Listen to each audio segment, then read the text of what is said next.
Bismillahirrahmanirrahim. Assalamualaikum warahmatullahi wabarakatuh.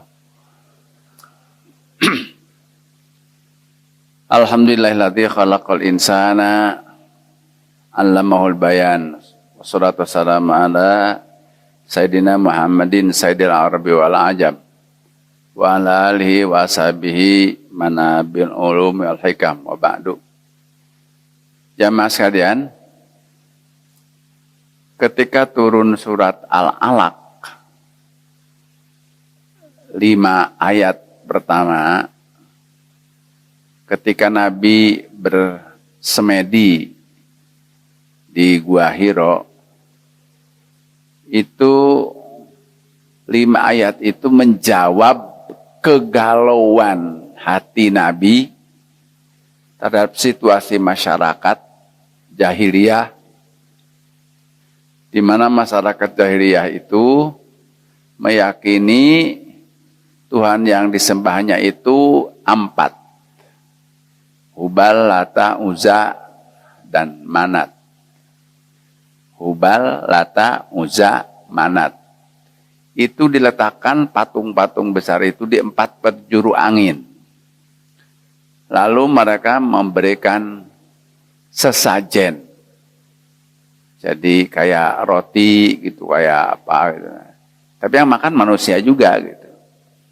Jadi betapa bodohnya mereka, masih berjahiliyah gitu. Lalu diyakini bahwa Tuhan-Tuhan itu adalah yang menciptakan alam semesta. Karena itu mereka sembah. Nah, Nabi Muhammad SAW merasa logikanya nggak masuk. Dan oleh Allah dijaga sejak dari kecil, dia tidak pernah ikut nenek kakeknya menyembah patung itu. Pernah diajak pun, tiba-tiba di jalan dia sakit, gitu ya. Artinya nggak jadi. Gitu. Hidupnya dijaga oleh Allah. Nah terus, tapi dia bertanya-tanya, kalau begitu siapa pencipta alam ini? Sesudah dicipta lalu siapa yang mengurus merawat ini? Kalau tidak diurus dan dirawat, kenapa teratur? Siapa yang mengatur ini? Itu yang kedua. Yang ketiga pertanyaannya, siapa yang menciptakan manusia? Dari apa manusia diciptakan? Dan siapa yang mengajari manusia dari tidak tahu menjadi tahu? 5 pertanyaan ini menggelayut di benak pikirannya, lalu dia bersemedi di Gua Hiro setiap malam. Jadi kalau lapar, pulang, makan, balik lagi ke situ. Berapa malam, bukan 1 malam aja. Nah, sampailah suatu ketika datang malaikat Jibril dan lalu memeluknya. Dipeluk, terus dilepas, kata Jibril, Iqra, bacalah. Nabi menjawab, ma'ana biqari, saya nggak bisa baca. Dipeluk lagi sama Jibril, dilepas lagi, Iqra, bacalah. Lagi-lagi Nabi menjawab, aku tidak bisa membaca. Terus peluk lagi, yang ketiga, Iqra, bismi rabbikal ladzi khalaq, khalaqal insana min 'alaq, Iqra wa rabbukal akramul ladzi 'allama bil qalam, 'allamal insana ma lam ya'lam. Bacalah dengan menyebut nama Tuhanmu yang mencipta. Nah, ada terjawab sekarang. Iqra bismi rabbikal ladzi khalaq. Jadi dikenalkan Allah sebagai pencipta. Terus khalaqal insana min 'alaq. Dia menciptakan manusia. Tadi kan dia bertanya, siapa menciptakan manusia dan dari apa? Khalaqal insana min 'alaq. Dia mencipta manusia dari segumpal darah yang melekat. Melekat di dinding rahim. Iqra Wa rabbukal akram yang ketiga. Bacalah. Dan Rabbmu, Rabb itu Tuhan yang mengurus, yang merawat, yang mengatur. Wa rabbukal akram, dan Rabbmu yang maha mulia. Iqra wa rabbukal akram alladzi 'allama bil qalam, yaitu Rabb kamu yang mengajari manusia tulis baca. Terus allamal insana ma lam ya'lam, dia memberi tahu manusia apa yang tadinya mereka tidak tahu. Jadi Allah memberi ilmu itu ada lewat belajar bil qalam, ada yang tidak lewat belajar, lewat taqarrub. 5 pertanyaan itu sudah terjawab dengan 5 ayat pertama kali diterima Rasulullah. Sejak itu Nabi Muhammad berubah dari manusia biasa menjadi seorang nabi, pembawa berita yang menerima wahyu dari Allah. Nah, terus dari rincian materi ayat yang pertama kali diterima oleh Muhammad sehingga menjadi nabi ini, maka para ulama mengambil kesimpulan bahwa studi Islam yang benar itu adalah mendahulukan mengenal siapa Allah, karena Iqra bismi rabbikal ladzi khalaq. Jadi mengenal Allah dulu. Yang kedua, apa yang dikenakan dalam ayat berikutnya? Mengenal manusia. Jadi mengenal Allah, mengenal manusia. Jadi manusia itu apa, siapa, dari mana, sedang di mana, akan kemana. Allah itu apa, siapa, bagaimana, dan apa perannya bagi alam semesta ini.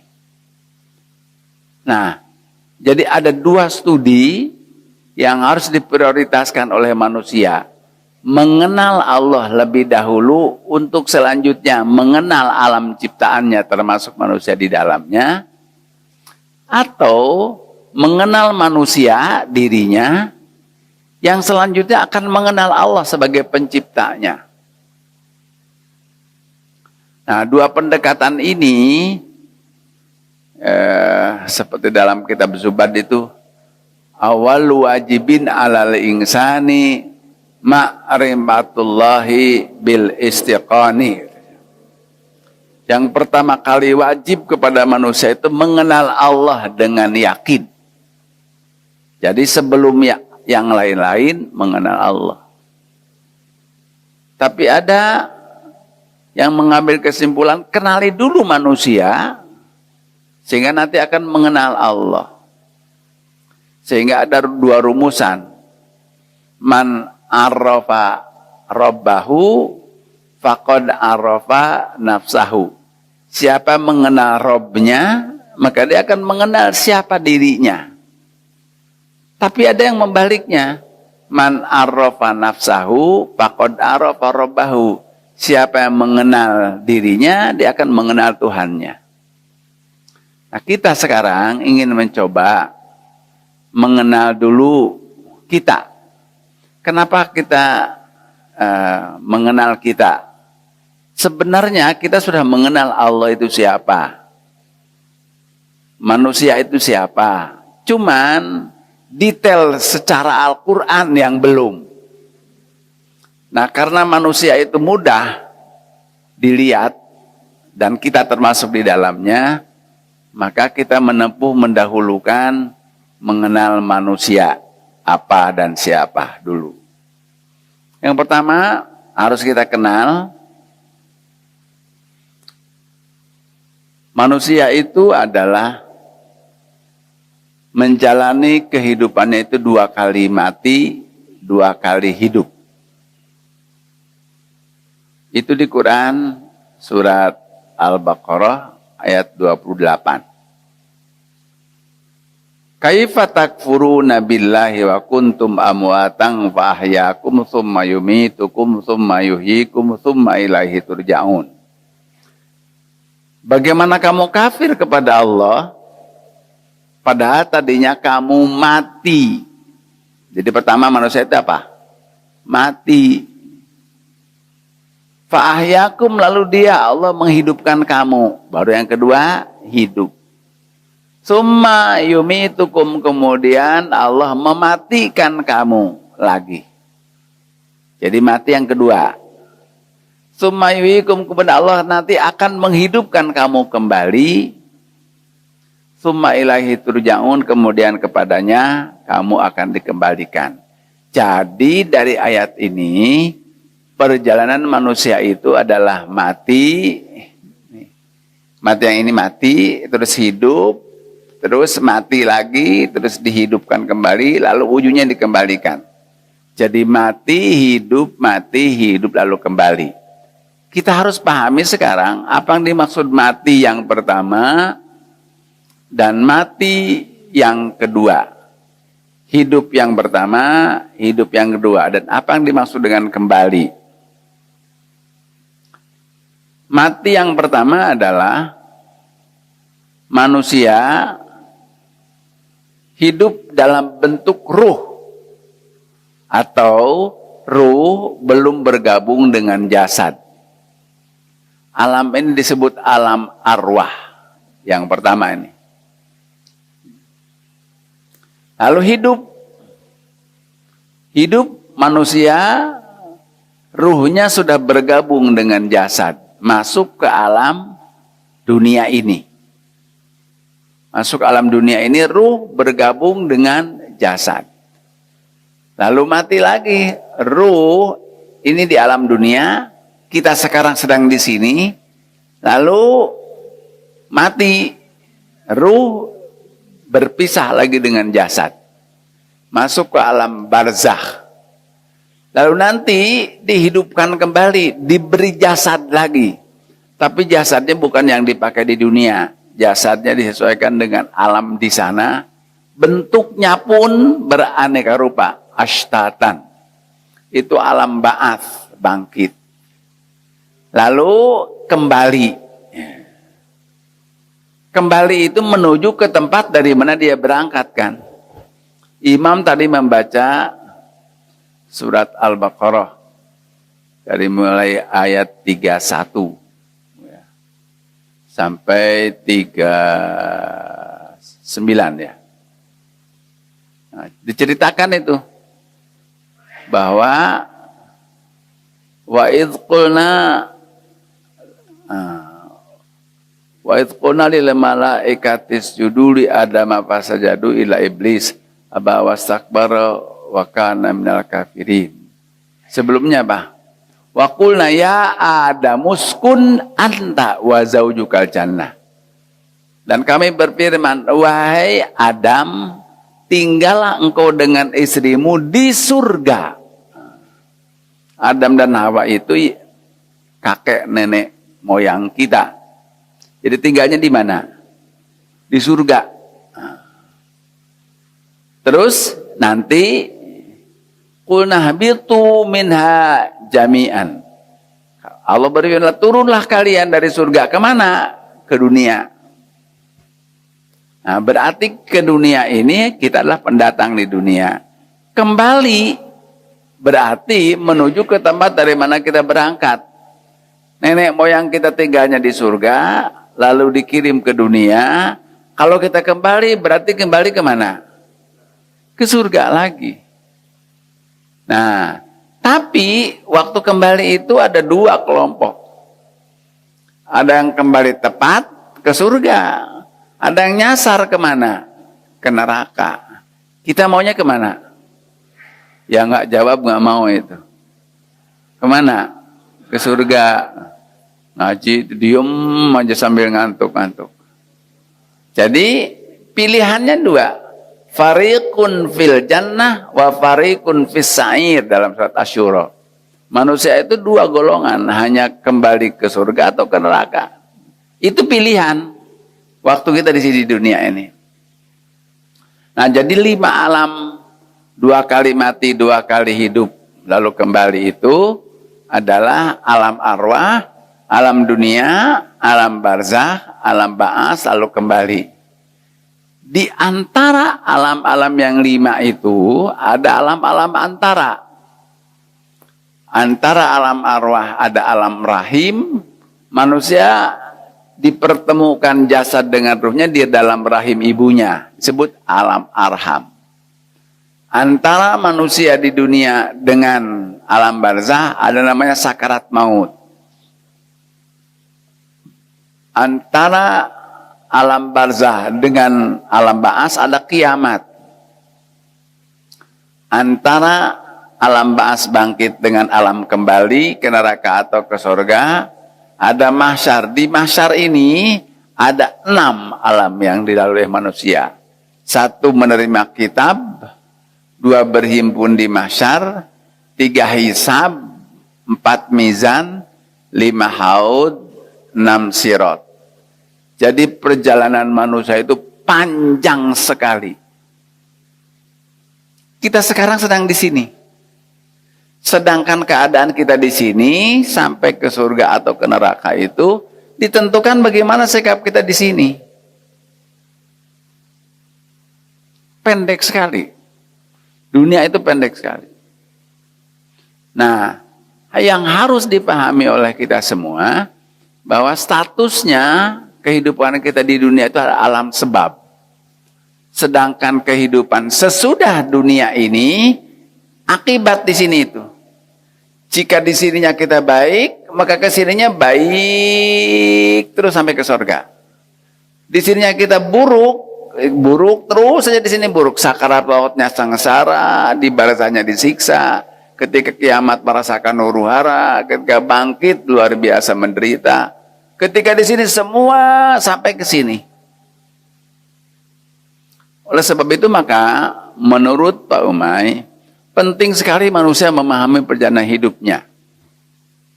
Nah, kita insya Allah akan mempelajari satu demi satu informasi Al-Quran, apa yang terjadi dalam informasi ketika kita manusia berada di alam arwah, ketika manusia di alam arham, ketika manusia di dunia harusnya bagaimana.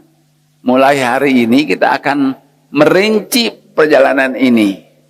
Alam arwah, alam arham, alam dunia, sakarat maut, barzah, kiamat, ba'as. Begitu ba'as ada orang yang langsung ke sorga melewat ini. Ini orang yang mati syahid. Seperti orang-orang Palestina yang mau sholat di Masjid Al-Aqsa ditembak. Gitu ya. Nah ini nggak melewati ini nih. Langsung ke sini. Terus menerima kitab amal, terus berhimpun di mahsyar, terus hisab. Nah, orang kafir tidak ditimbang amalnya. Jadi dari hisab nyemplung ke sini ke neraka. Ya, terus yang lain yang orang Islam punya dosa ditimbang amal baiknya, melewati haud, kemudian sirat. Sirat itu jembatan, ada yang nyemplung ke sini, ada yang lewat ke surga. Berapa? Hitung aja. 15 alam. Nah, insya Allah kita akan bahas apa menurut Al-Quran dan bagaimana situasi dan kondisi manusia ketika di alam arwah dan alam arham dan seterusnya itu. Jamaah sekalian,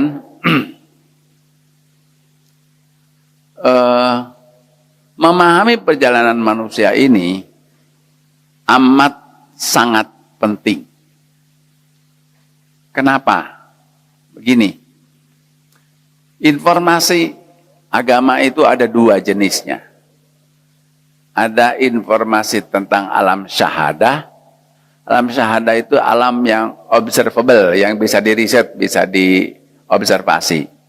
Alam yang tampak di mata dapat diraba. Ini alam syahadah namanya. Jadi kayak matahari gitu bisa dilihat gitu. Terus bumi bisa dilihat. Nah itu alam syahadah namanya. ada alam gaib. Alam gaib itu alam yang keberadaannya berdasarkan informasi, lalu kita percayai. Nah sekarang kita hitung, dari 15 alam ini, yang syahadah yang mana? Hanya dunia kan? Alam arwah gaib. Alam rahim, sebagian gaib, sebagian syahadah ya. Masuknya roh ke jasad gaib kan? Tapi jasadnya kan bisa dilihat. Bisa di USG kan. Terus sakarat maut, gaib apa syahadah itu? Ada gaibnya, ada syahadahnya. Keluarnya roh kelihatan enggak? Enggak. Tapi fisiknya orang mati tahu enggak? Tahu. Jadi ada gaib, ada syahadah. Sesudah itu alam barzah sampai ke surga semuanya gaib. Nah, kalau gaib berarti apa? Harus dengar berita, wahyu. Bayangkan betapa umat Islam awam tentang perjalanan manusia yang segini panjang ini, karena nggak tahu dari Qurannya apa. Maka oleh sebab itu, menurut hemat Pak Umay, betapa penting manusia memahami informasi Al-Quran tentang perjalanan hidupnya, tahap demi tahap, baik yang syahadah, apalagi yang gaib. Sebab kalau tidak, nanti bisa sesat. Yang dipercayai adalah wangsit.